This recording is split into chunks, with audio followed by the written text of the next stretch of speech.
Bismillahirrahmanirrahim. Assalamualaikum warahmatullahi wabarakatuh.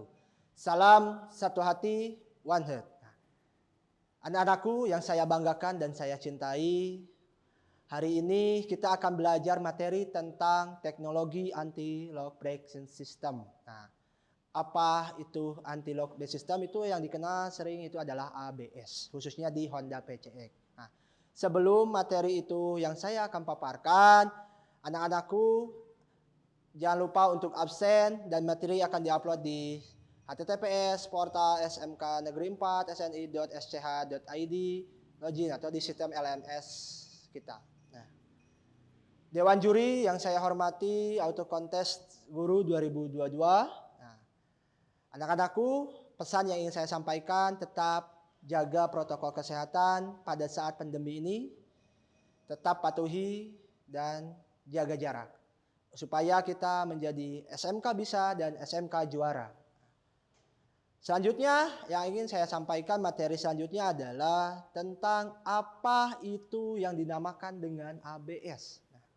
ABS adalah Auto Brake System. Nah, ABS dirancang untuk mencegah roda mengunci pada saat pengereman mendadak atau pengereman di permukaan licin dengan mengatur tekanan hidrolik pada sistem pengereman. Artinya adalah pada saat pengereman ABS itu, pada saat pengereman tidak langsung mengunci, tapi ada aba-aba atau ada tidak langsung tekanan pada saat mengunci. Beda dengan halnya yang tidak menggunakan ABS. Nah, yang tidak menggunakan ABS, pada saat pengereman, roda akan selip dan tidak mampu mengontrol arah dan laju sepeda motor. Nah, tapi pada saat menggunakan sistem ABS ini, roda akan stabil dan tidak akan mampu mengontrol arah laju sepeda motor. Jadi tidak langsung mengunci pada saat menggunakan ABS. Nah, selanjutnya sistem pengereman ABS terbagi menjadi 3 jenis. Nah, kenapa ada 3 jenis? Nah, di sini ada yang dinamakan ABS 3 channel. Nah, atau biasa disebut dengan CABS. Yaitu kombinasi picture CBS dan ABS pada kedua roda. Nah, biasanya sistem ini diaplikasikan untuk motor berkapasitas besar seperti motor sport. Nah, ini dua sistem ini, ada ABS dan CBS. Nah, terus yang kedua ada ABS 2 channel. Apa itu ABS 2 channel? Sistem ABS yang bekerja masing-masing pada roda di depan dan belakang. Biasanya sistem dialihkan untuk motor berkapasitas menengah hingga besar. Jadi ini motor kapasitas menengah dan besar. Ada juga ABS 1C. Nah, ini ABS ini sistem ABS yang bekerja hanya pada roda depan saja. Jadi ABS 1 channel itu digunakan di roda depan saja. Biasanya sistem ini diaplikasikan untuk motor berkapasitas kecil. Nah, seperti PCX itu biasanya menggunakan ABS 1 channel, hanya roda depan saja. Nah, ntar saya upload juga gambar perbedaan antara ABS 3 channel, 2 channel, dan 1 channel. Nah, selanjutnya ada yang dinamakan dengan fungsi dari komponen-komponen ABS. Nah, ini yang akan saya jelaskan adalah fungsi dari komponen-komponen setiap ABS atau Auto Brake System. Ada yang dinamakan wheel speed sensor. Apa itu wheel speed sensor? Berfungsi untuk mendeteksi kecepatan dari roda depan dan memberikan sinyal pulsa sesuai dengan kecepatan kendaraan. Nah, jadi mendeteksi ini fungsinya. Jadi kecepatan kendaraan. Nah, di dalam modulator terdapat beberapa komponen. Nah, di dalam modulator itu terdapat beberapa komponen. Pertama, ada motor dan pompa.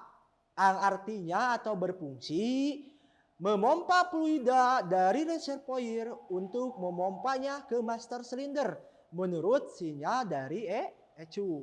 Nah, terus ada reservoir.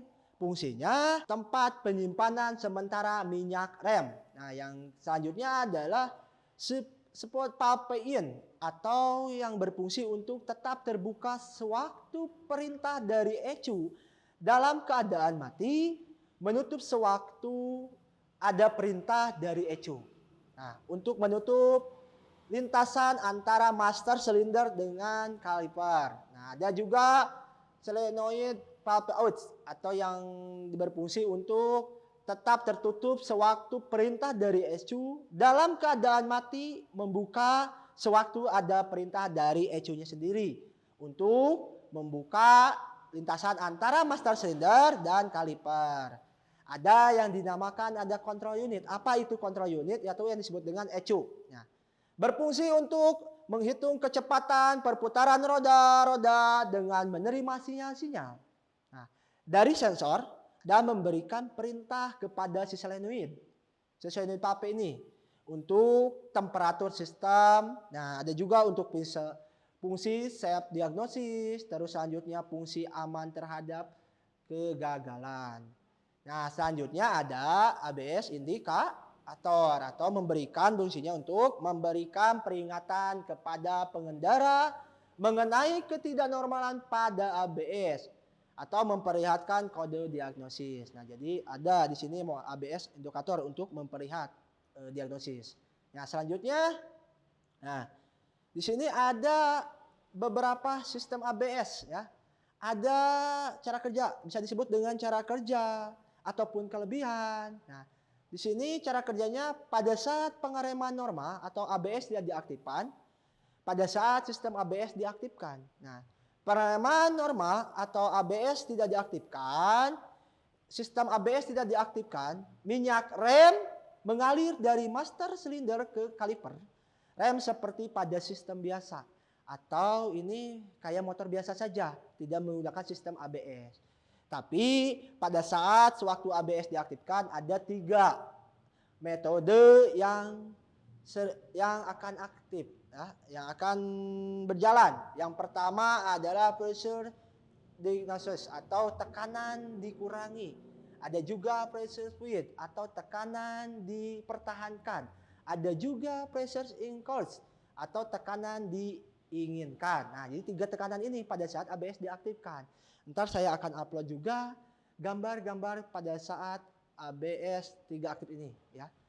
Selanjutnya ada yang dinamakan dengan divertiment anormal atau ABS tidak diaktifkan. Jika ABS tidak diaktifkan, sinyal listrik dari control unit dimatikan, solenoid pump in terbuka dan solenoid pump out tertutup. Jadi kalau ABS tidak diaktifkan ini, si solenoid pump in-nya terbuka, sedangkan si solenoid pump out-nya tertutup. Yang mana solenoid itu? Nah, solenoid itu yang ada dekat reservoir, yang dekat motor pompa. Nah, di situ ada yang dinamakan solenoid pump out. Nah, ntar saya bersertakan dengan gambar, jadi bisa jelas di mana posisi solenoid pump out dan di mana solenoid pump in. Nah, ntar ada gambarnya. Nah, selanjutnya, di sini ada saat ABS diaktifkan. Nah, tadi yang pertama adalah metode penurunan atau transition desert mode atau mode penarungan tersendiri. Nah, pengoperasian ABS dimulai dengan pressure desert mode. Nah, di sini ada solenoid pump in dan solenoid pump out. Nah, di sini akan membuka sinyal listrik dan jalur fluida. Pada saat si ABS ini diaktifkan dalam metode mode pertaruhan, si sinyal listrik ini akan hidup. Nah, sedangkan jalur fluidanya akan tertutup. Itu dalam solenoid pump in. Pada saat solenoid pump out, sinyal listriknya akan hidup dan jalur fluidanya akan terbuka. Jadi ntar saya akan upload gambarnya. Ya, di gambar akan tertera di posisi solenoid pump out-nya pada saat hidup, sedangkan jalur fluidnya pada saat terbuka. Yang selanjutnya, selanjutnya yang kedua adalah pressure hold mode atau mode mempertahankan tekanan. Nah, ada yang untuk mempertahankan tekanan. Sistem tetap pada pressure hold mode sampai kecepatan perputaran roda menyamai kecepatan kendaraan kembali dengan dikurangnya tekanan pada kaliper. Nah, ini ada sama halnya, jadi tekanan ini Ntar saya di gambar itu ada jalur tekanannya. Nah, menuju solenoid papain dan solenoid papaut. Nah, bagaimana solenoid papainnya? Apakah masih terbuka? Apakah masih tertutup? Nah, solenoid papain ini akan sinyal listriknya akan hidup, sedangkan jalur fluidanya tertutup. Nah, ini pada saat mode mempertahankan tekanan. Dan sedangkan solenoid papautnya sinyal listriknya keadaan mati, jalur fluidnya keadaan tertutup. Nah, jadi kalau di diagram itu ntar saya gambarkan itu akan mendatar dipertahankan. Nah, selanjutnya yang ketiga ada pressure increase mode atau mode menaikkan tekanan. Nah, sewaktu kecepatan perputaran roda hampir menyamai kecepatan kendaraan kembali, sistem berpindah ke dalam pressure increase mode untuk mempermulihkan kembali gaya pengereman. Nah, di sini ada akan tertera antara solenoid papain dan solenoid papaut. Nah, bagaimana keadaannya sinyal listriknya? Apakah keadaan mati? Apakah jalur fluidanya keadaan terbuka atau tertutup? Nah, di sini akan dijelaskan pada saat pressure insert mode atau mode menaikkan tekanan ini, pada saat solenoid papainnya sinyal listriknya akan keadaan mati, sedangkan jalur fluidanya akan keadaan terbuka. Adapun solenoid papautnya sinyal listriknya akan keadaan mati, jalur fluidnya akan tertutup. Nah, di situ saya akan gambarkan, kasih gambarnya tekanan, ya. Solenoid papautnya bagaimana, sedangkan solenoid papainnya bagaimana.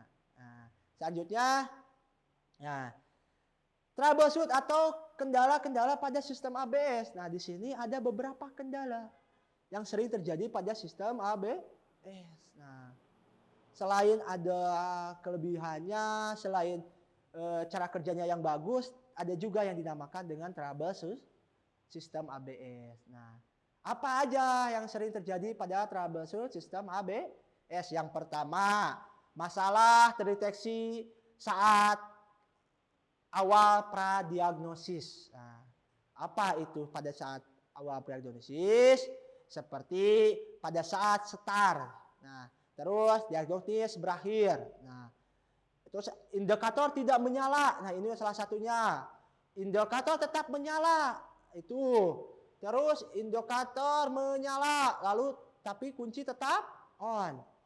Terus tereliminasi terdeteksi. Nah, itu adalah beberapa kendala pada saat awal pradiagnosis.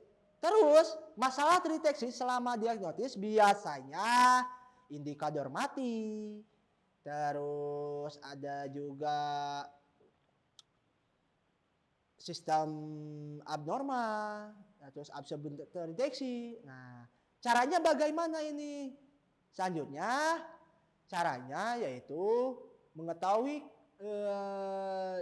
ordinary shape diagnosis. Nah, ABS dapat beroperasi normal. Nah, ini sistem normalnya. Ntar saya akan bandingkan antara sistem normal dengan sistem bermasalah. Ya. Sistem normal, nah biasanya ini akan berjalan dengan seperti biasanya. Nah, pada sistem bermasalah, nah, kegagalan yang sering terjadi, ABS tidak beroperasi menggunakan rem konvensional. Jadi artinya kalau ada bermasalah, nah ABS ini, sistem ABS ini tidak akan berfungsi, tapi langsung ke sistem konvensional kalau ada bermasalah. Jadi ke rem biasa lah, ke motor biasa, garis besarnya.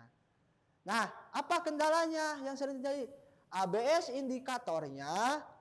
indikator berkedip pada selang waktu yang sama. Jadi ABS indikatornya akan menyala.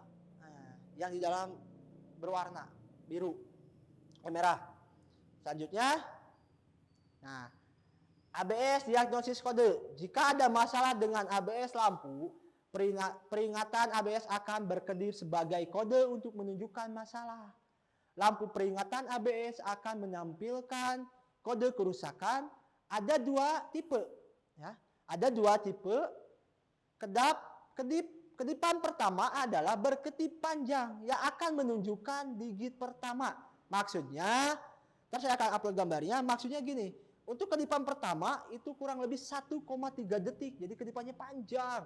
Nah, yang kedua adalah Berkedip pendek yang akan menunjukkan dua digit kode kesalahan dapat menunjukkan lebih dari kode mulai dari yang terendah hingga tertinggi. Nah, yang kode kedua itu kurang lebih 0,3 tut, ya seperti itu. Tapi yang pertama itu agak sedikit panjang. Nah, itu ABS diagnosis kodenya.